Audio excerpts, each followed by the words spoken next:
weird because I keep looking out a window. Oh, there we go. Okay then, so I'm Catman from Catman's Rocks on Voodoo Radio Online, and I am joined tonight by the up and coming, very brilliant Revenant. Good evening, guys. Good Howdy. evening. All right. Okay, right. So first of all, I want to give a massive congratulations to you for getting through to Firebolt Festival in the Battle of the Bands. So I'm going to be seeing you there in August. How does it feel to get through? Pretty bloody good, I would say.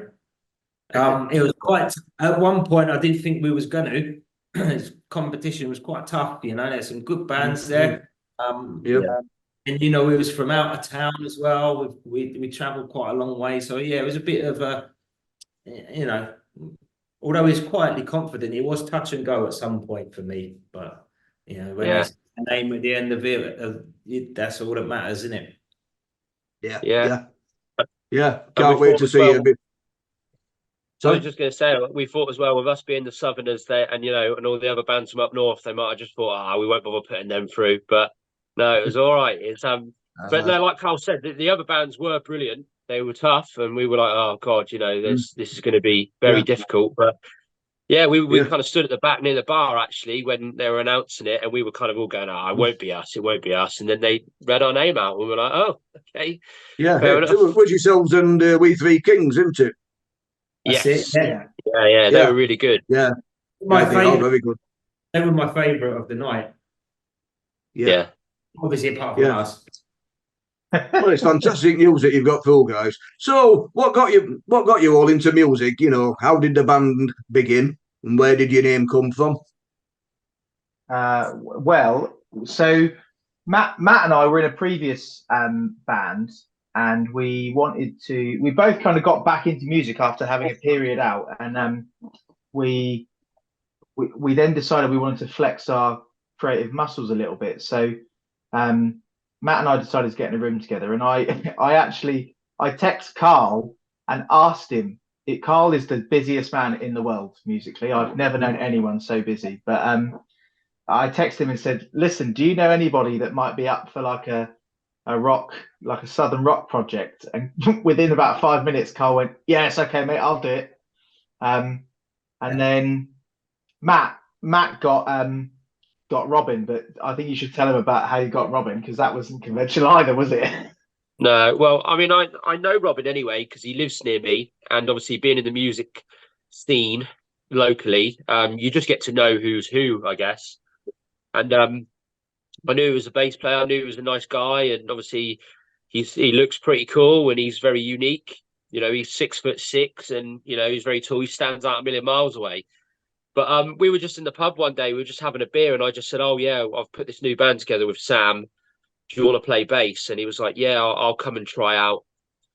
And I was like, "No, you don't need to try out. You just want to be in it. Like, I know you're good enough. You tick all the boxes. Do you want to come and be in the band?" And he was like, "All right, yeah, fine." And then we've all been in bands throughout the years, and all obviously love rock music and whatnot. And then we got together and just started. We hit it off straight away, really. We came into the room with an idea that Sam had, and we kind of worked it out in a couple of hours, and that actually ended up coming back to life. So pretty much as it is now, that you can hear on Spotify or whatever, that's pretty much what we came up with, and then we just tuned it over the kind of the months and weeks that followed that. But yeah, it was, and that was quite a good kind of green flag for us, really. We were like, oh, okay, this is cool. Everyone's relaxed and chilled out, and the music sounds really great. So happy days.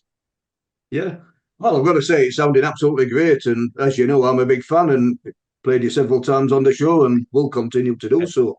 Now, thank you you've got you've got some upcoming material coming out, haven't you? You're working with Dave Draper. Is that on a new album? Or a debut album, as it would be?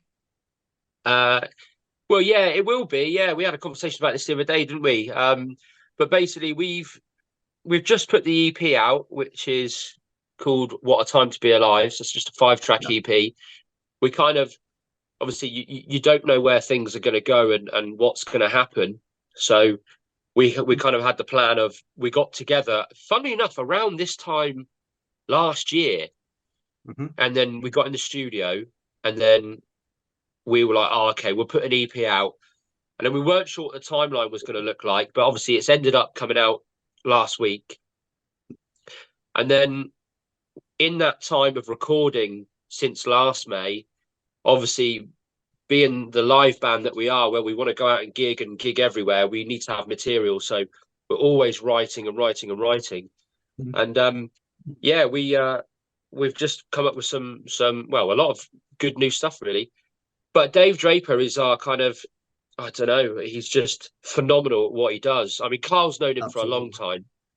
100%. And he can tell you a lot more about him than I can. But I mean, I remember when he sent us coming back to life, and yeah, and I listened to it in the car, and the car at the time had a really good sound system, and I like nearly had like a tear of joy. I was just like, oh my god, this sounds incredible. And that is true, honestly. Like I literally like welled up a little bit. I was like, oh my god, this sounds so great. The thing about Draper is, and the thing that I marvel at the most is Matt, Robin, and I have never met this man. We've only heard the wonderful things that Carl said about him, and he sent us some mixes, and we went, okay, great. Can we do this and tweak that and do this, that, and the other?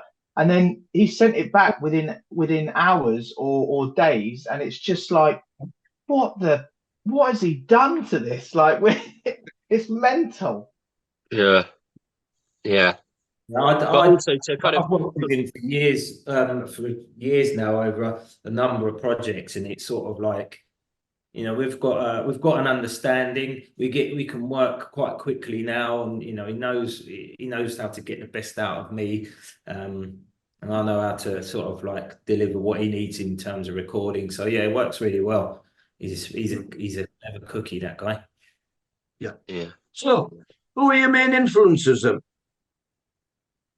Oh man, I think when we base a lot of our songwriting, believe it or not, off of Chris Stapleton. We think that Matt and I particularly, the way that he writes songs is quite a big influence on us. But we've got, you know, there's like Metallica thrown in there, Guns N' Roses, you know, Blackstone Cherry, all of those kinds of people. And lately we've been compared to Skynyrd quite a bit, and we haven't really been able to work out why. But I think now I'm starting to see that a little bit. But I'd say, yeah, when we put the band together, it was Chris Stapleton's songwriting, Guns N' Roses, Metallica, Blackstone Cherry, and then sort of maybe melodic sensibilities from people like Zeppelin and, you know, those kinds of people as well. Yeah. So, what strengths do you believe each member brings to the band? Oh, this is a good question. Sam's got a Saphira that can get all the gear in, so that's quite good. Yeah. And he's also a really good singer. He's also a really good singer as well. So that's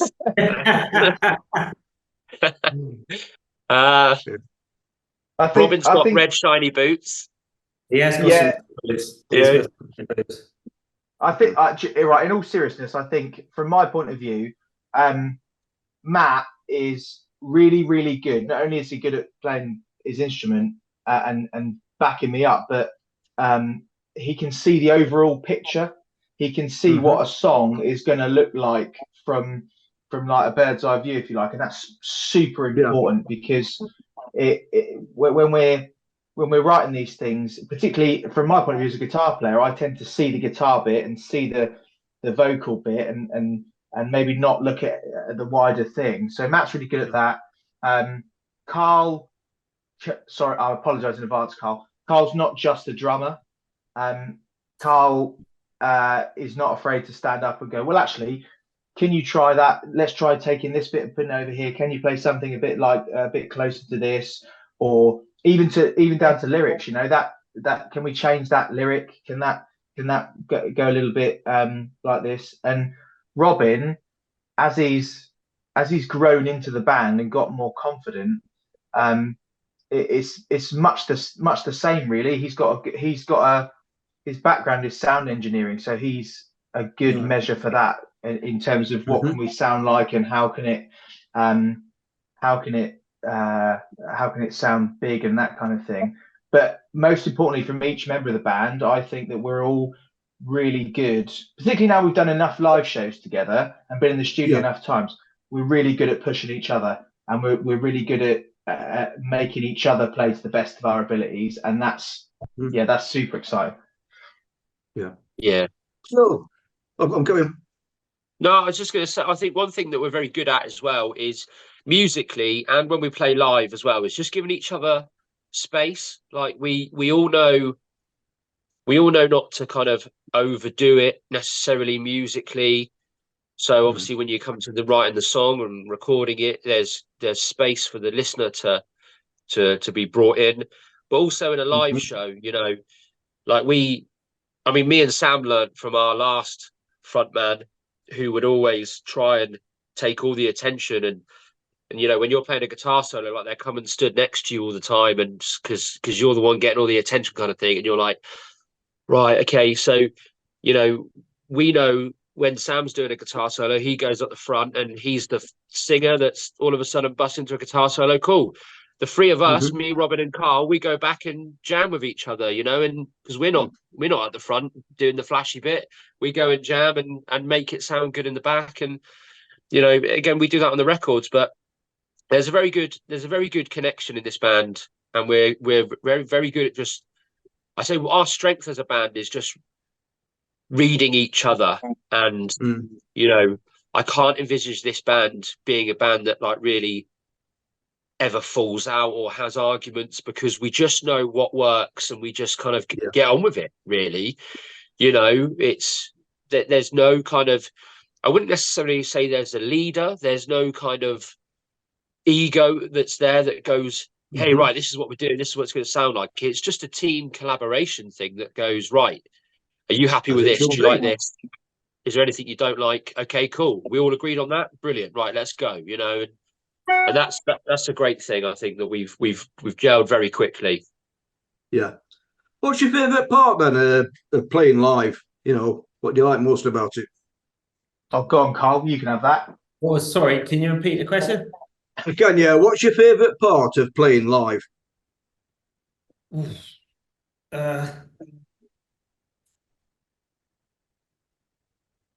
What's my favourite part? The sightseeing. The sightseeing. No, look. To me, right, all the venues that I've been to and played in, there's been a fair few. After a while, they're all very, very similar. So that the live, that is, you know, is what it is. But what I like is when you go to a different town. Say, like we was in Manchester. We've never played in Manchester. I don't think I've ever played in Manchester before. So what's cool is the local. You get the local vibe of the local people there, and everyone does things slightly differently, and you get to all the different turns of phrases that they use and all of that. I find that quite quite entertaining. Yeah, it's not far from Manchester when you're playing Stockport. Stockport, yeah. I've played in Bury. That's Manchester way, isn't it? Yeah, that's right.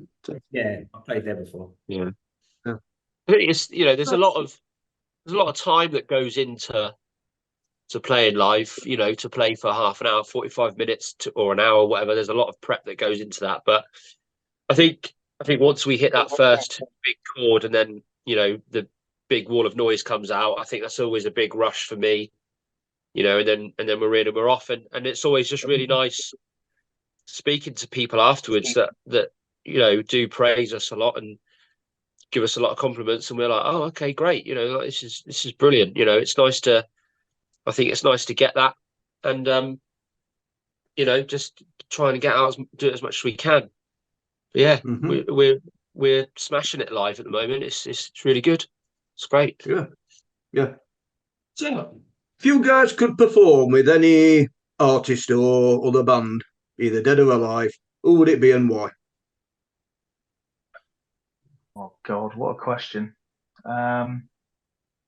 Any artist, or would you to come and join the band or on the same bill? Either.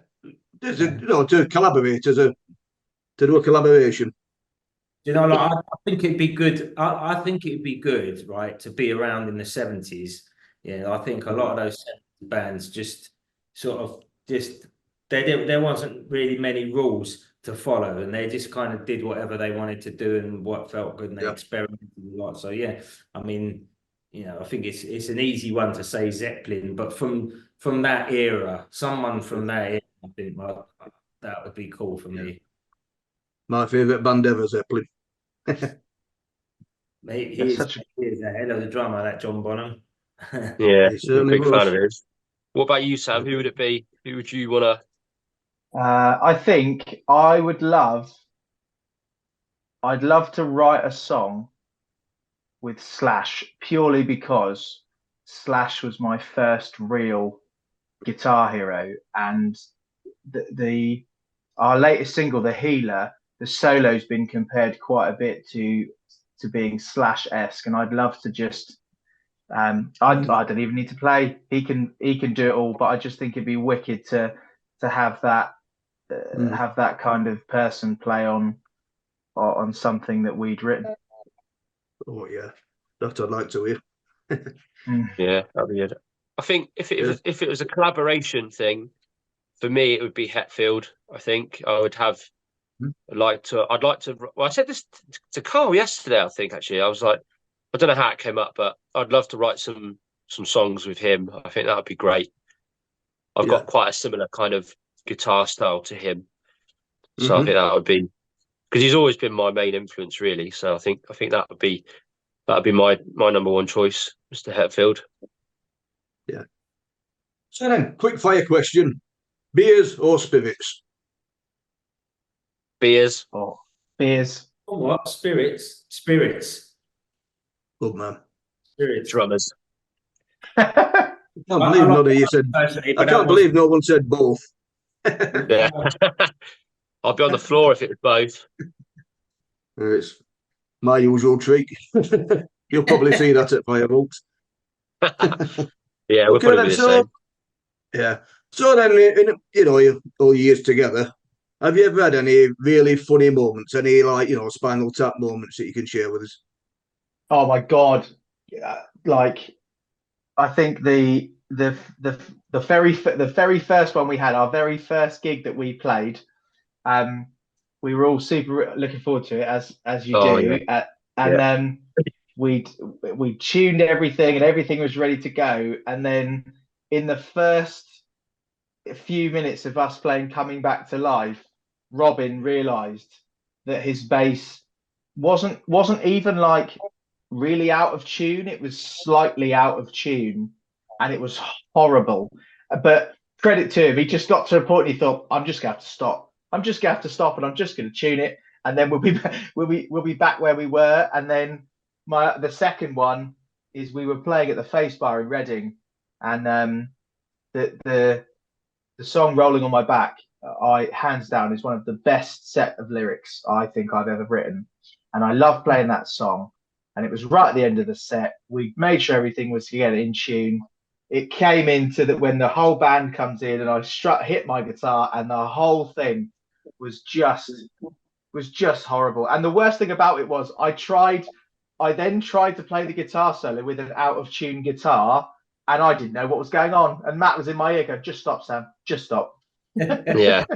I've never seen It's Sam want the ground to swallow him more than what he did on that day. And It and happens, then yeah, mate. and then I had one. Where was it? Where did we played in? We played in Essex, didn't we? And Oh yeah, yeah. I've got a Telecaster, and I've got like strap locks and stuff, and I'm like, okay, cool. So the strap's not going to come off, but the actual peg, the kind of strap peg that goes into the guitar, just Yeah. came out of the guitar, and I was like, Cool. oh God. So all of a sudden I'm like, all right, I've just got the guitar ready to play Rolling on My Back again. Funnily enough, that seems to be our bogey song. So that comes out of the guitar, and I've got a spare guitar, so I'm like, okay, cool, fine. So I put the new guitar on, and I'm playing that, and then all of a sudden, after the intro, when all the band kicks in, my guitar just cuts out, and I'm like, what is going on? Like literally one guitar has just physically broke. The second one, the signal's gone now. And then it turned out to be like a dodgy cable in the thing. And it's just like, oh my God. I managed to get it fixed and got through it and it was fine. But yeah, we've definitely had our share of gremlins, you know, so to speak. I think the face bar one with Sam, we made a point of tuning the guitars before we went on and played, because we do like to be, is everything ready? We're all good to go. The face bar one with Sam, I think it was just so hot in there that it just sent his guitar out of tune. And you know, by the time he picked up and nudged it or whatever, it's just gone out of tune. And Robin's one, Sam didn't say this when he explained it, but Robin's one, he said that because it was so sunny and he had shades on, he looked at his tuner and he thought it said D, but it actually said D sharp. So he tuned his string to D sharp, and obviously mine and Sam's guitars are in drop D, and we're like, hey, this sounds great. We start playing, and me and Sam look at each other, and we're like, well, it's not us. And then we both just like look over at Robin, and we're like, what are you doing? What tuning are you in? And then he just stopped. But that was the moment when we knew that we'd get on well as a band, because that was our first gig. Everyone was there to watch us, and it was a car crash start. It was horrible, but no one necessarily cared. Like in the band, we just brushed it off. We were like, it's funny. Let's move on. You know, let's not. Yeah, it so happens. Exactly. Learn from it and move on, and that's exactly what we've done in this band every time. Just go, all right. How do we not do that again? Okay, cool, right, and then just keep going. But yeah, it's funny. Some good stories there. Yeah. So, what music are you all listening to at the moment? Who's on your playlists? Good question. I'm listening to a lot of Creed at the moment. Oh, yeah. I've never really listened to them that much, but I'm listening to Creed a lot at the moment. I've just been listening to a band called She Had, which Dave Draper was playing with. Yeah, I was up at Dave Draper's studio the other day, last Friday was, whatever. So he's playing me some She Had. Fantastic, man. Fantastic band. Sounds like Killing Joke. Yeah, you like that kind of stuff, do you? I've been listening to a band called Rambling Preachers, who I know Ross and James, the singer and guitar player, respectively, and they've just released a banger of an album. So congrats to them. But also a lot of Chris Stapleton, because, like I said, massive influence, and I just think the way that man writes songs and sings is just otherworldly. So yeah. Good. Well then, guys, we're coming to the end of the interview, and I'd like to wish you all the very best and every success for the future. I cannot wait to hear that new material. Please send it my way. It will get played on Catman's Rocks, and I very much look forward to seeing you at Firebolt Festival, if not before. Thank you. So, Wicked, mate. Thanks so guys, much. Carl, Sam, Matt, Revenant, thank you very much for your time. Cheers, mate. Thanks, Phil. Appreciate it. Not a problem. Take good care. See you later. Yeah.